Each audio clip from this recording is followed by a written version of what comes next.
бодлогын заримдаа юм асуудлуудыг нөө за гол агуулга бол энэ орон зайн анализ талаас нь бид нэр бол судалгаа хийдэг. Тэгэхээр орон зайн анализ талаас нь үндэсний түвшний орон зайн анализуудыг зүүн хойд эдийн засгийн интеграцийн орон зайн анализуудыг хийдэг үеэр бид энэ орон зайн төлөвлөлтийг яаж одоо цааш хөгжүүлэх вэ гэдэг нэлээд судалгаа хийдэг. Тэр үр дүнгуудээс ярина. Өөрөөр хэлбэл хөгжлийн төлөвлөлтийг орон зайн төлөвлөлт илүү бодиттой болгож өгдөг. Илүү бодиттой болгож өгдөг. Тэгэхээр орон зайн төлөвлөлт талаас нь бид нэлээд ярих болно. Тэгэхээр та бүхэн бид Монгол улсын газар зүйн байршлын хувьд бол их давуу талтай. Ингээд та бүхэн харж байгаа зүүн талдаа бол одоо энэ зүүн хойд эдийн засгийн интеграц байгаа. За баруун талдаа бол энэ Төв Азийн эдийн засгийн интеграц. За хойдлоор бол Оросын томоохон мегацстууд явж байгаа. За урдуураа энэ одоо Хятадын бүс зам буюу энэ дотор бол 6 эдийн засгийн коридор байгаа. Нэг эдийн засгийн коридор Монголоор тарж явж байгаа.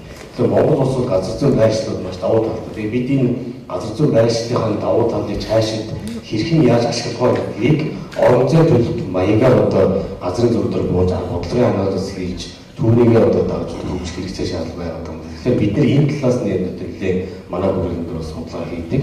За энэ чиглэлийн одоо зарим судалгааны үр дүнүүд таарах. За энэ бол орон нутгийн хүмүүс байгаад бол би бол зүүн хойд эдийн засгийн интерес товчхон одоо харуулхад бол хойд Солонгосыг Японы оруулах юм бол 6 улс байгаа юм. За үүн дотор одоо та бүхэн мэднэ. 6 улс. За үүн дотор бол Оросын Аз дорнодын Аз зүүн хязгаарын 9 дүүрэг байгаа. Та бүхэн харж байна 9 дүүрэг. Энэ 9 дүүрэг бол зүүн хойд Азийн одоо бүс нутагт бол орж идэг. За дээр нь нэмэх Хятадын бас дөрвөн одоо мууж байгаа. Хёрөнжин, Жилийн, Лёнжин одоо өвөр Монголын хойд хэсэг. За энд одоо Лён мужаас хүмүүс хүрсэн гэсэн бол бид нар бас баяртай байна. За дээр нь нэг бол одоо манай Монголын зүүн бүсийн одоо 3 аймаг бол одоо за ер нь бол энэ Ирена буюу зүүн хойд эдийн засгийн судалгааны хөрөлөнгөөс бол эдийн засгийн 9 коридорыг бол гаргаж тавьсан байдаг. За энийг бол одоо ишлээд ийш оруулсан байгаа. Энэ дээр бол Төмөн голын транспортейшн коридор, за Монгол тэнцвэрийн транспорт коридор ингээ хоёулаа Монголоор тарж байгаа. За та бүхэн тэр харж байна. Зүүн бүсээр тарж байгаа ногоон бол Төмөн голын одоо тээвэрлэлийн коридор гэж байна. Тэгэхээр энэ Төмөн голын тээвэрлэлийн коридор бүгдээ Монголын одоо худалдаа үйлдвэрлэлийн зах зээлийг одоо далайн зах зээл помпуудаар одоо холбож өгөх том коридор төсөөлөд явж байгаа. За дахиад нэг зүйлийг нэмээ хэлэхэд та бүхэн харж энэ тэлтэй бол ингээд интернэшнл төвшөнд олон улсын төвшөндөө санаачлууд явж байгаа. За Оросын, Хятадын бүс зам, за тэгээд зүүн хойдоос Төв Аз, за тэгээд 3 улсын 32 төсөв багтсан, 3 улсын ерөнхийлөгч гарын үсэг зураг баталгаажуулсан эдийн засгийн коридор Монгол, Орос, Хятадын. За Монгол дотор ороод ингээд ярих юм бол үндэсний төвшөнд энэ хөгжлийн зам үндэсний хөтөлбөр бол одоо засгийн газар батлагдсан. За Төмөр замын тухайд төрөөс баримтлах бодлого бол 2010 онд бас мөн батлагдсан. Замын тухайд баримтлах бодлого бол мөн 80-ны зам босоод ингээм авсан бол батлагдсан. За мөн сая манай захирал ярьсан энэ аж үйлдвэрийн талаар төрөөс баримтлах бодлого бас энэ бас орон зайн төлөвлөлтийн агуулгатай бичиг баримт. За одоо бол засгийн газраас буюу үндэсний хөгжлийн газраас бүрдсэн хөгжлийн бодлогыг боловсруулахаар нэлээд одоо фокуслаа явуулж байгаа. За тэн дээр манай бүлэглэл оролцсон явж байгаа. За мөн энэ барилга утгуулалтын яамны төлөөлөл давааны хэлцээний дараа ирсэн байгаа. Барилга утгуулалтын яамнаас Нөхөн амын суучлын хөгжлийн ерөнхий төслийг бас ингэ боловсруулж явж байгаа. Энэ эгэлт нь байгаа энэ бичиг баримтууд бүгдээ орон зайн төлөвлөлтийн агуулгатай бичиг баримтууд байна. Энэ агуулгатай бичиг баримтуудыг бид яаж энэ олон улсын томоохон санаачлалуудаа уйж өгөх юм бэ гэдэг асуудалтай нэлээд фокуслж энэ уйсан судалгаануудыг нэлээд хийх хэрэгцээ шаардлага байгаа. Тэгээ энэний үр дүнгээс за ингээд жишээлбэл та бүхэн хөгжлийн зам үндэсний хөтөлбөр байгаа. Засгийн газрын онцлогоор батлагдсан 2017 онд. За хөгжлийн зам бол өмнөх тийм нөгөө нэг талын замын үргэлжлэл байгаа. За хөгжлийн замын одоо байгаа төлөвлөлтүүд бол ирээдүйд байгаа төлөвлөлтүүдийг бол энэ дээр харуулж байгаа юм.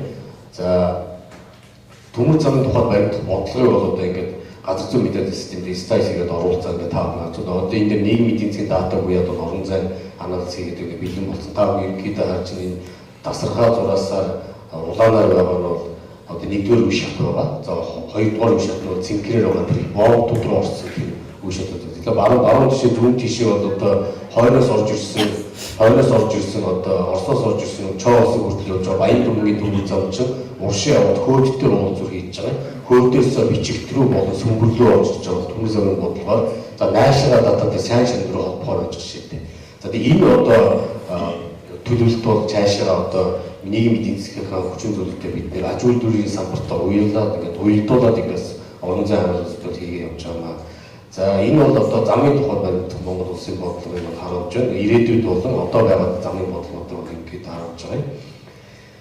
За одоо энэ бол гурван улсын ерөнхийлөгч гарын үсэг 2016 он Ташкент хотны гарын үсэг зураад албажуулсан хөтөлбөрийн нэр бол Монгол улс Орос хятадын эдийн засгийн коридор байгаа.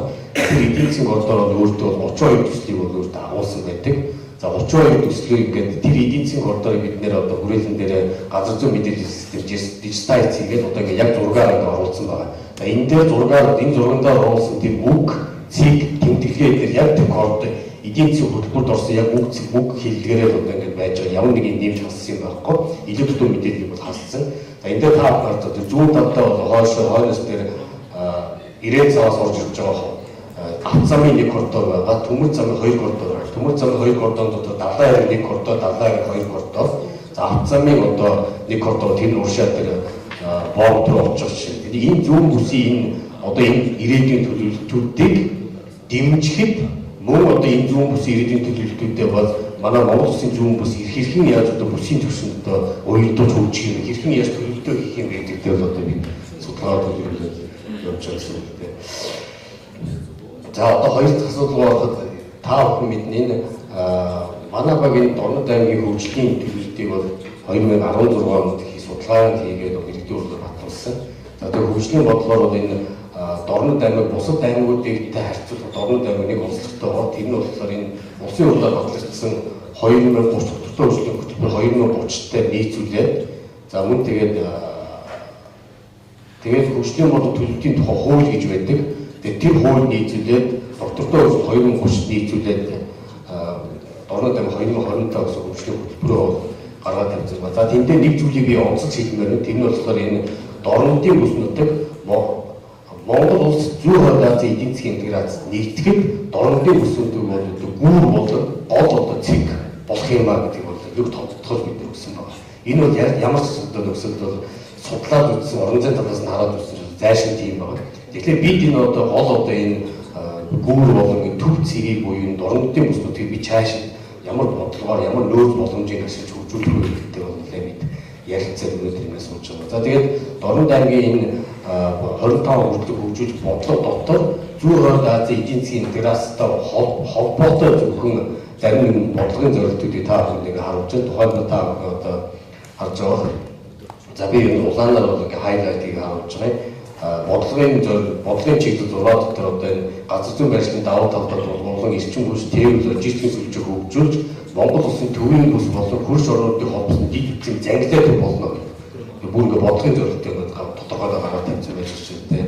За зорилт 13 хүрээнд бол энэ орчин үеийн логистик зам тээврийн дид үтсийг хөгжүүлж бүс нутгийн эдийн засгийн интеграцлах нөхцөлийг бүрдүүлнэ. Өөрөөр хэлбэл Монгол улсын интеграцийн нөхцөлийг бүрдүүлэхэд Дорнод аймгийн одоо энэ бүс нутгийг зүүн бүс нутгийг нэлээд бүтээн байгуулалтыг төлөвлөлтүүдийг нэлээд хийх хэрэгцээ шаардлага байгаа харж байна. За мөн одоо энэ бодлогын чиглэл 7 дотор зорилт 15 дотор энэ аялал жуулчлалын салбар бол Дорнод аймгийн нэг том одоо бодит нөөц болж байгаа нэг салбар байгаа. Тэгэхээр энэ аялал жуулчлалын салбарыг одоо жуулчлалын тоор өсгөж зүүн хойд Азийн аялал жуулчлалын сүлжээ нэгдэх гэсэн нэг том олон зөвлөлтийн бодлыг шүүсэн байж байгаа жишээтэй. За зорилт 16 дотрын хүрээнд бол энэ аялал жуулчлалын салбартай холбогдуулах энэ эдийн засгийн үр ашгийг одоо нэмэгдүүлэх гэдэг хүрээнд бол одоо бас нэг зорилтууд байж байна. За энэ дээр одоо нэг зорилтуудыг та бүхэн бол дараа нь бэлсэн шаардлагатай бол миний презентацийн бол бидний PDF-ээр бүх хэрэгсээс тараач. За мөн одоо бодлогын зорилтын 8 дотор энэ зүүн Оросын холбооноос бүгд Хятад улсын хил залгаа мужууд зүүн хойд Азийн орнуудын харилцан ашигтай гадаад худалдаа идэвхтэй хамтын ажиллагаа хөгжүүлж зүүн хойд Азийн эдийн засгийн интеграц, тээвэр, логистик, худалдааны том болох төв болно гэсэн зөвлөлтүүдийг тавьсан. За энэ дотроо нийтдээ 20 хэрэгжүүлэх арга хэмжээг төлөвлөсөн. За тэндээс онцлог болгоод би нэг 4 арга хэмжээг жишээ болгоо оруулсан байгаа. За эхнийх нь та харж байна. Бүгд найрамд Хятад улсын энэ харан мөрөн жилийн Леон мужуудтай бол нэлээд ойролцоогтой хамтын ажиллагаа, хөдөө аж ахуйн дэд бүтцийн эрчим хүчний салбарт бол хамтран ажилладаг. Бүр бодлогын зорилт бол ингээ батлагдсан байж жишээтэй. За мөн дараагийн судалгаа бол одоо чиглэл бол энэ хамтарсан судалгаа гэдэг тавьсан байж байгаа шүү дээ. Тэгэхээр энд дорнод их сургуулийг одоо бүрэн бүрэлдэхүүнээр өөрж оролцуулж байгаа нэг хэлбэр бол одоо энэ судалгаа хөгжүүлэх. Тэгэхээр энэ манай дорнод их сургуулийн зүүн бүсийн төрийн өмчид бас томоохон их сургууль байгаа албан ёсны. Тэгээд одоо боловсрол шинжилгээ ухааны яамнаас их сургуулиудыг сургалтын их сургуулиас судалгааны их сургууль болгох чиглэлийг бариад стратегийн зөвлөлтөөр ажиллаж байгаа. Тэгэхээр энд зөв дорнодын бүс нутагт зүүн бүс нутагт Монгол улсын зүүн бүс нутагт энэ зөөр одоо судалгаа хөгжүүлэх дорнод их сургууль нэлээд одоо ирээдүйд хүчтэй одоо ажиллах хэрэгцээ шаардлага бас нөөцүүд бас маш их байгаамаа гэдэг бас эдээс бас сухаж хэлмээр байна. За мөн одоо энэ оюутан солилцоогоо одоо оюутан солилцооны асуудал. За мөн тэр бодлого дотор энэ их түмэн санаачлагын үйл ажиллагаанд идэвхтэй оролцох зөө одоо бүс нутгийн орнуудаа хамтарсан төсөл хөтөлбөр гэж өөр ашигтай хамтран ажилласан бодлогын зорилтыг үлгэр тавьсан. За энэ логикоор бас мөн энэ хуралд их түмэн санаачлагын ажлын аргыг захирал төвлөрдөр захирал ирсэн байгаа гэж бид баяртай байна. За ингээд ер нь бол ингээд дууссан. Тэгээд одоо та бүхэн гарч энэ бол хүн амын туршилтын одоо орон зай анализыг харуулж байгаа. За жишээлбэл та бүхэн 96 оноор бид нэр гаргасан, 2006 оноор гаргасан. За ер нь бол хот тосны эрх зүйн байдлын тухай хууль гэж үүдэг Монгол улсын хууль. За энэ дотор бол одоо 15,000-аас доош хүн амтай хот бол одоо тосхон гэж үздэг. 15,000-аас 50,000-ийн хооронд хүн амтай бол одоо аймгийн зэрэглэлтэй хот гэж үздэг. 50,000-аас дээш бол улсын зэрэглэлтэй хот гэж үздэг. Жишээ нь одоо 96 улсын зэрэглэлтэй хот бол одоо Монгол улсын хэмжээнд 3 байсан байна. Аймгийн зэрэглэлтэй хот 15 байсан байна. За энийг бид нар цаашаа үргэлжлүүлээд 2017 оноос бас бүгд энэ анализын орон зайд гаргасан байгаа. За тэн дээр нэмээд 3 улсын эдийн засгийн коридорыг одоо төмөр зам бол авц замуудын урд нэмээд өгүүлсэн байж байна. Энэ зөв юу хэлэх вэ гэхлээр тухайн эдийн засгийн төмөр замын буюу авц замын коридорын дагуу хэдэн хүн амтай хэдэн хот байна. Тэдгээр хүн амын одоо хотуудын хүний нөөц одоо ямар байдаг гэдгийг биднэрт одоо мэдээлэх тийм л анализ. Тухайлбал та төмөр ривэр транспортын коридор 3 улсын эдийн засгийн коридор гэж байж байгаа. Тэр дагуу одоо нэг том одоо улсын зэрэглэлтэй нэг том хот байна. За 6 сум суурин байна. Зөвхөн тэр коридорын дагуу шүү дээ. За тэгээ хоошоо нэг харууллаа 15,000-аас 50,000-ийн хүн амтай аймгийн зэрэглэлтэй одоо нэг хот байж байгаа жишээтэй. За хоошоо одоо сумуудыг бас 3,000-аас доош 3,000-аас 8,000-аас их гэдэг хэдэн сум суурин байна гэж харуулсан байж байгаа жишээтэй. За энэ бол одоо хүн амын шилжилт хөдөлгөөн буюу хүн амын өөрчлөлтийг харуулж байгаа. Хүн амын өөрчлөлтийг бид нар тооцохдоо энэ хүн амын жилийн дундаж өсөлтөөр тооцсон. За энийг бол хот хөдөөгөөр бас харуулж байгаа. За энийг харуулахдаа 90-2000 оны 10 жилийг, за дараа нь 2000-аас 2010 оны 10 жилийг харуулж байгаа. За тухайлбал энэ дээр тэр 5 оршуу улаан 5 оршуур хүн ам буурсан хотыг хэлж байгаа. Энэ 10 тухайн 10 жил. За ногоон 5 оршуур хүн ам хэвийн өссөн хотыг харуулж байгаа. Цэнгэр 5 оршуур хүн ам одоо механик өсөлттэй буюу хэвийн өсөлтөөс бүр давуулан өссөн тийм хотуудыг харуулж байгаа. Тэгэхээр энэ аль бус нутагт одоо аль хотын аль сумын хүн ам одоо буураад байна гэсэн мэдээлэл бол одоо өгөх тийм зургалтай. За тэгээ энийг одоо сүүлийн 10 жил 3-10 жилээр бид нар тооцсон. Сүүлийн 10 жил буюу энэ 2010-аас 17 оны зургууд дээр та харж байна. Тэгээ мөн коридорыг давхцуулаад харсан. Ингээ коридорыг давхцуулаад харахаар хүн ам одоо механик өсөлттэй 11 улсын хэмжээнд бол 11 хот байж байгаа жишээтэй. Хэвийн өсөлттэй 11 хот байж байгаа жишээтэй. За сумуудын төвшин та харж байгаа. Өссөн нь бол тэр улаанаар, хэвийн өсөлт нь ногооноор, хүн ам буурсан нь бол тэр яагаад хөлбөмбөг байж байгаа жишээтэй. За тэгээ энэ дээр ингээд харах юм бол одоо та харж байгаа Төмөн голын зүүн бүстэй холбоотой Төмөн голын 2 төмөн замын коридор, авц замын highway eastern corridor гэдэг хамгийн доотлол нь харж байна. Тэгэхээр энэ бүс нутагт яг коридорын дагуу аймаг сумуудын хүн ам ерөнхийдөө сүүлийн 10 жилд бол өссөн хандлагатай байгаа та харж байна. Тэгэхээр өсөлтөө бол ерөнхийдөө нормал өсөлтөө. За механик өсөлтөө бүс нутаг бол одоо тэр хамгийн доотлолтойгоо авц замын коридорын дагуу механик өсөлтөө нэг хот байж байгаа жишээтэй. Тэгэхээр энэ одоо хүний суурьшилт, хүний нөөц гэдэг бол хамгийн том одоо ангадаж өгсөн зүйл байж байгаа. Тэгэхээр бид одоо цаашид энэ бүс нутгийн төвшөнд одоо хүнийг төв рүү шилжүүлэхгүй байх бодлогуудыг бас барих хэрэгтэй. Тэгжээс бид эдийн засгийн интеграц хүнээ төсгөл орно гэсэн санаа байна. За ингээд энэ хөдөлмөр эрхлэлтийг ажилгүйдлийг мөн адилхан ингээд эдийн засгийн коридортой уяар гэдэг ингээд орон зай хамгаалалтыг үүсэж байгаамаа. Тэгээд энэ хөдөлмөр эрхлэлтэй холбоотой энэ зүйлүүдийг зөвхөн зүүн бүсдээр нэлээд фокуслж манай Хэлбэн баяр судлаачид та бас өдөөш нэг мэдээлэл өгнө. За ер нь бол бид судлаачдын зүгээс бол бид нар бас нэг онцлог бол ямар нэгэн зүйл баримтлгүй судалгаа хийгээд унсан зүйлүүд дээр өөрсдийн үзэл баримтлал хийдэг. За та бүхэн мэднэ 2011 онд Монгол улсын засгийн газар болон улсын хурлаас бүссэн үйлчлэлтэй холбоотой бүх бодлогуудыг батлагдсан. За үүн дээр бол бүссэн үйлчлэл үзэл баримтлалыг батлагдсан. Бүссэн үйлчлэл дунд хугацааны стратеги 10 хүртэл батлагдсан. За 5 бүсийн эдийн засгийн хүртэл 5 бүсийг хөгжүүлэх хөтөлбөр гэж батлагдсан 15 онд. За энэ бодлогын бичвэрүүд бүгдээрээ зарим нэг ихэнх нь хугацааны үед дуусгар болсон байж байгаа. За тэгэхээр тухайн үеийн эдийн засгийн Монгол улсын эдийн засгийн нөөц чадвархаа бол 8-8 дугаар төрөөр хөгжүүлэх ямар ч эдийн засгийн нөөц боломж байгаа юм л дээ. Одоо энэ 8 дугаар төв бол одоо бусад ангийнхаа төвтэй яг адилхан байж байгаа ч тийм ямар нэгэн одоо ялгаа одоо 15 жилийн хугацаанд ямар нэгэн ялгаа юусаа гараагүй. Тэгэхээр бүсийн үйлчлэлийн бодлогыг бол бид цааш бол зайлшгүй одоо барих хэрэгцээ шаардлага байгаад байгаа. Тэгээд энэ дээр жишээд одоо Улаанбаатар хотын хүн ам одоо нийт хүн амын 45% эзэлж байгаа. За 2040 он хүртэл ирээдүйн хандлагаар бол зөвхөн Улаанбаатар хотын хүн ам 65% одоо бүрдүүлэх байгаа. Ирээдүйд. Тэгээд бидний одоо ирээдүйд ийм муу одоо үр дагавар хүлээгдэж байгаа. Тэгэхээр энэ муу үр дагаврыг бид явуулахгүй шиг орон нутгийн түвшинд хөгжлийг одоо бид төлөвлөх орон нутгийн түвшинд одоо бүссэн хөгжүүлэх асуудлууд бол нэлээд чухал байдаг. Энэ бүссэн хөгжүүлэх асуудлаа үед энэ бүс нутгийн эдийн засгийн интеграцтай хэрхэн үргэлжлэх юм бэ гэдэг асуудлууд одоо бодлогын судалгаануудыг хийгээд одоо цааш хөгжүүлэх хэрэгцээ шаардлага байна. За ер нь бол миний судлаачийн зүгээс бидний судлаачийн зүгээс харж байгаа нэг зүйл бол одоо нэг нөөц буюу одоо нэг зангилаа бүс нутаг Улаанбаатар байж байгаа. За зүүн талдаа байж байгаа, баруун талдаа байж байгаа. Ядаж бид нэр Улаанбаатар хоттой өрсөлдөхгүй 2 том хотыг бол бид Монгол улс босгож ирэх доор хаяж ихний ээлж юм.